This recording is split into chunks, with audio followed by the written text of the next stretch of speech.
Chapter 5. Loving your enemies. Ye have heard it that hath been said, Thou shalt love thy neighbor, and hate thine enemy. But I say unto you, Love your enemies, bless them that curse you, do good to them that hate you, and pray for them which despitefully use you and persecute you, that ye may be children of your Father which is in heaven. Matthew 5:43-45. Probably no admonition of Jesus has been more difficult to follow than the command to love your enemies. Some men have sincerely felt that its actual practice is not possible. It is easy, they say, to love those who love you. But how can one love those who openly and insidiously seek to defeat you? Others, like the philosopher Nietzsche, contend that Jesus' exhortation to love one's enemies is testimony to the fact that Christian ethic is designed for the weak and cowardly, and not for the strong and courageous. Jesus, they say, was an impractical idealist. In spite of these insistent questions and persistent objections, this command of Jesus challenges us with new urgency. Upheaval after upheaval has reminded us that the modern man is traveling along a road called hate, and a journey that will bring us to destruction and damnation, far from being the pious injunction of a utopian dreamer. The command to love one's enemies is an absolute necessity for our survival. Love, even for enemies, is the key to the solution of the problems of our world. Jesus is not an impractical idealist. He is the practical realist. I am certain that Jesus understood the difficulty inherent in the act of loving one's enemies.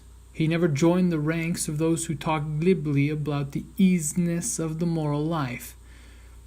He realized that every genuine expression of love grows out of a consistent and total surrender to God. So, when Jesus said, Love your enemy, he was not unmindful of its stringent qualities. Yet he meant every word of it. Our responsibility as Christians is to discover the meaning of this command and seek passionately to live it out in our daily lives. Part 1. Let us be practical and ask the question, how do we love our enemies? First, we must develop and maintain the capacity to forgive. He who is devoid of the power to forgive is devoid of the power to love. It is impossible even to begin the act of loving one's enemies without the prior acceptance of the necessity, over and over again, of forgiving those who inflict evil and injury upon us. It is also necessary to realize that the forgiving act must always be initiated by the person who has been wronged, the victim of some great hurt, the recipient of some torturous injustice, the absorber of some terrible act of oppression. The wrongdoer may request forgiveness. He may come to himself and, like the prodigal son, move up some dusty road, his heart palpitating with desire for forgiveness. But only the injured neighbor, the loving father back home, can really pour out the warm waters of forgiveness. Forgiveness does not mean ignoring what has been done or putting a false label on an evil act. It means, rather, that the evil act no longer remains as a barrier to the relationship. Forgiveness is a catalyst creating the atmosphere necessary for a fresh start and a new beginning. It is the lifting of a burden or the canceling of a debt. The words, I will forgive you, but I'll never forget what you've done, never explain the real nature of forgiveness.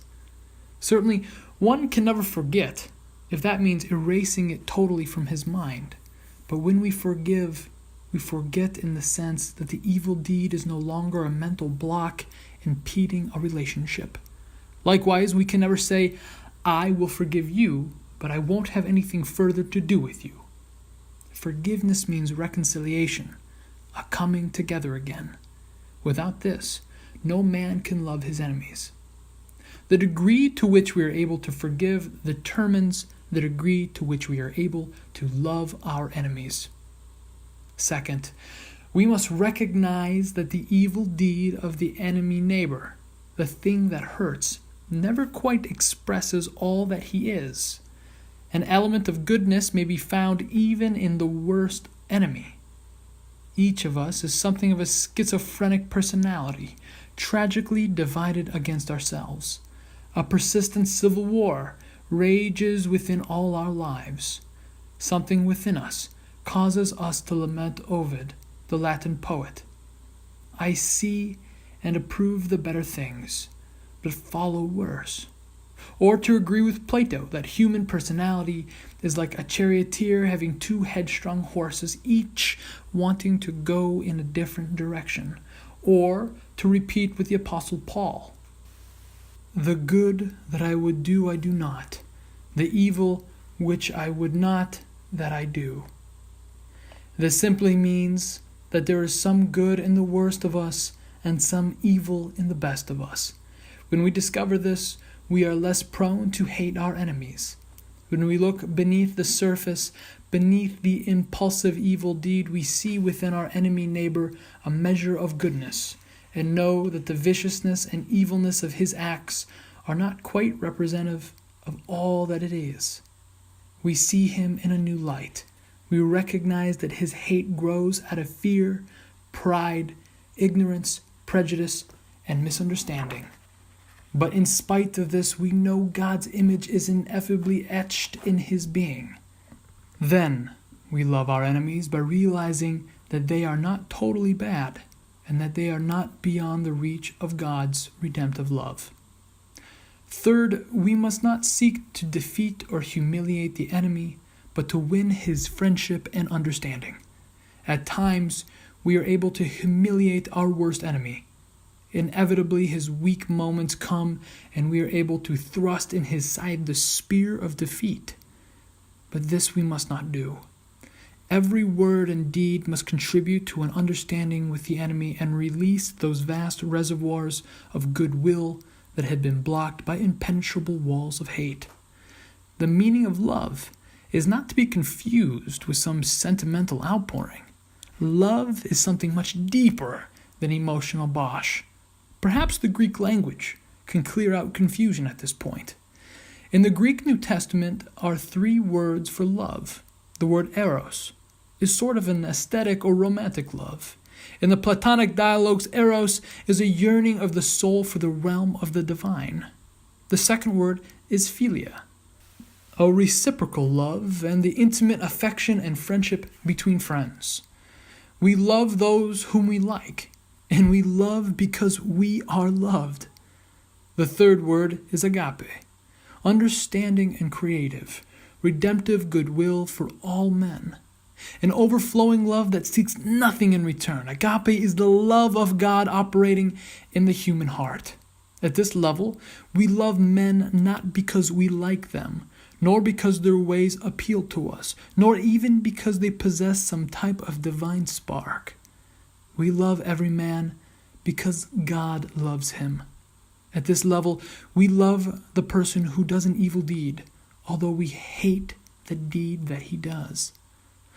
Now, we can see what Jesus meant when he said, "Love your enemies." We should be happy that he did not say, "Like your enemies." It is almost impossible to like some people. Like is a sentimental and affectionate word.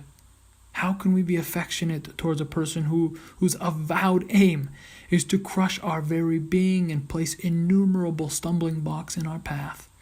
How can we like a person who is threatening our children and bombing our homes? That is impossible. But Jesus recognized that love is greater than like. When Jesus bids us to love our enemies, he's speaking neither of eros nor philia, he is speaking of agape, understanding and creative, redemptive goodwill for all men. Only by following this way and responding with this type of love are we able to be children of our Father who is in heaven. Part 2.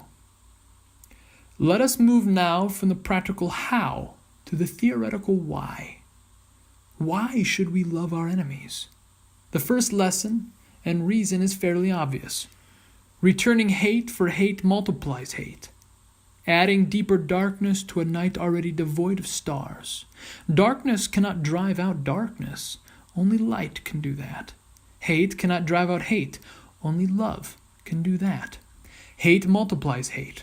Violence multiplies violence. And toughness multiplies toughness in a descending spiral of destruction. So when Jesus says, love your enemies, he is setting forth a profound and ultimately inescapable admonition.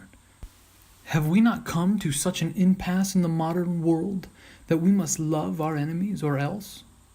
The chain reaction of evil, hate begetting hate, wars producing more wars, must be broken, or we shall be plunged into the dark abyss of annihilation.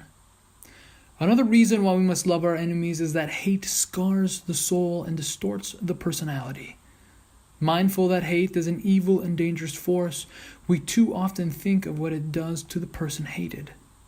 This is understandable, for hate brings irreparable damage to its victims. We have seen its ugly consequences in the ignominious deaths brought to 6 million Jews by a hate-obsessed madman named Hitler, in the unspeakable violence inflicted upon Negroes by bloodthirsty mobs, in the dark horrors of war, and in the terrible indignities and injustices perpetrated against millions of God's children by unconscionable oppressors. But there is another side that we must never overlook. Hate is just as injurious to the person who hates.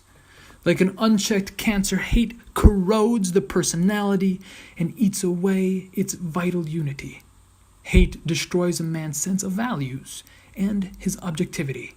It causes him to describe the beautiful as ugly and the ugly as beautiful, and to confuse the true with the false and the false with the true. Dr. E. Franklin Frazier is an interesting essay entitled The Pathology of Racial Prejudice. It included several examples of white persons who were normal, amiable, and congenial in their day-to-day relationships with other white persons, but when they were challenged to think of Negroes as equals or even to discuss the question of racial injustice, they reacted with unbelievable irrationality and an abnormal unbalance. This happens when hate lingers in our minds. Psychiatrists report that many of our strange things that happen in the subconscious, many of our inner conflicts are rooted in hate. They say, love or perish. Modern psychology recognizes what Jesus taught centuries ago. Hate divides the personality, and love in an amazing and inexorable way unites it. Our third reason why we should love our enemies is that love is the only force capable of transforming an enemy into a friend. We never get rid of an enemy by meeting hate with hate. We get rid of an enemy by getting rid of enmity. By its very nature, hate destroys and tears down. By its very nature, love creates and builds up. Love transforms with redemptive power. Lincoln tried love and left for all history a magnificent drama of reconciliation. When he was campaigning for the presidency, one of his arch enemies was a man named Stanton. For some reason, Stanton hated Lincoln. He used every ounce of his energy to degrade him in the eyes of the public. So deep-rooted was Stanton's hate for Lincoln that he uttered unkind words about his physical appearance and sought to embarrass him at every point with the bitterest diatribes. But in spite of this, Lincoln was elected President of the United States. Then came the period when he had to select his cabinet, which would consist of the persons who would be his most intimate associates in implementing his program. He started choosing men here and there for the various secretaryships. The day finally came for Lincoln to select a man to fill the all-important post of Secretary of War. Can you imagine whom Lincoln chose to fill this post? None other than the man named Stanton. There was an immediate uproar in the inner circle when the news began to spread. Advisor after advisor was heard saying, "Mr. President, you are making a mistake. Do you know this man Stanton? Are you familiar with all the ugly things he said about you? He is your enemy. He will seek to sabotage your program. Have you thought this through, Mr. President?" Mr. Lincoln's answer was terse and to the point. "Yes, I know Mr. Stanton. I am aware of all the terrible things he has said about me. but after looking over the nation, I find he is the best man for the job." So Stanton became Abraham Lincoln's Secretary of War and rendered an invaluable service to his nation and his president. Not many years later, Lincoln was assassinated. Many laudable things were said about him. Even today, millions of people still adore him as the greatest of all Americans. H.G. Wells selected him as one of the 6 great men of history. But of all the great statements made about Abraham Lincoln, the words of Stanton remain among the greatest, standing near the dead body of the man he once hated. Stanton referred to him as one of the greatest men that had ever lived, and said, "He now belongs to the ages." If Lincoln had hated Stanton, both men would have gone to their graves as bitter enemies. But through the power of love, Lincoln transformed an enemy into a friend. It was this same attitude that made it possible for Lincoln to speak a kind word about the South during the Civil War when feeling was most bitter. Asked by a shocked bystander how he could do this, Lincoln said, "Madame, do I not destroy my enemies when I make them my friends?" This is the power of redemptive love. We must hasten to say that these are not the ultimate reasons why we should love our enemies. An even more basic reason why we are commanded to love is expressed explicitly in Jesus' words.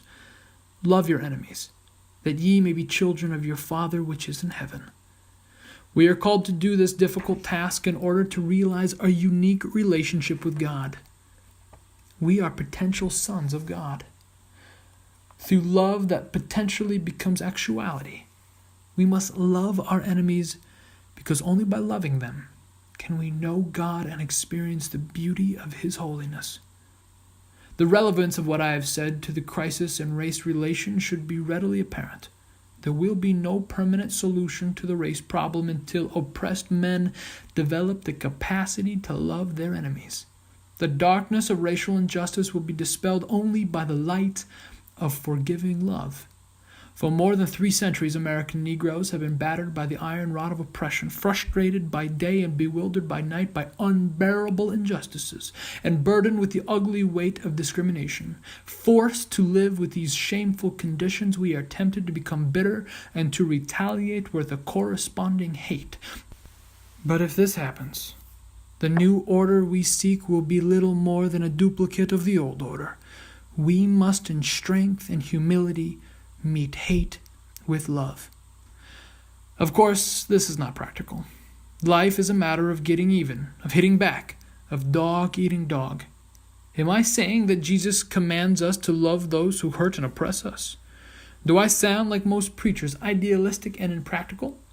Maybe in some distant utopia you say that idea will work, but not in the hard, cold world in which we live. My friends, we have followed the so-called practical way for too long a time now, and it has led inexorably to deeper confusion and chaos. Time is cluttered with the wreckage of communities that surrendered to hatred and violence. For the salvation of our nation and the salvation of mankind, we must follow another way. This does not mean that we abandon our righteous efforts. With every ounce of our energy must we continue to rid this nation of the incubus of segregation. We must not, in the process, relinquish our privilege and our obligation to love. While abhorring segregation, we shall love the segregationist. This is the only way to create the beloved community. To our most bitter opponents, we say we shall match your capacity to inflict suffering by our capacity to endure suffering. We shall meet your physical force with soul force. Do to us what you will, and we shall continue to love you. We cannot in all good conscience obey your unjust laws, because non-cooperation with evil is as much a moral obligation as is cooperation with good. Throw us in jail, and we shall still love you. Send your hooded perpetrators of violence in our communities at night, in the midnight hour, and beat us and leave us half dead, and we shall still love you. But be ye assured that we will wear you down by our capacity to suffer. One day we shall win freedom, but not only for ourselves. We shall so appeal to your heart and conscience that we shall win you in the process, and our victory will be a double victory. Love is the most durable power in the world. This creative force, so beautifully exemplified in the love of our Christ, is the most potent instrument available in mankind's quest for peace and security. Napoleon Bonaparte, the great military genius, looking back over his years of conquest, is reported to have said, "Alexander, Caesar, Charlemagne, and I have built great empires. But upon what did they depend? They depended on force.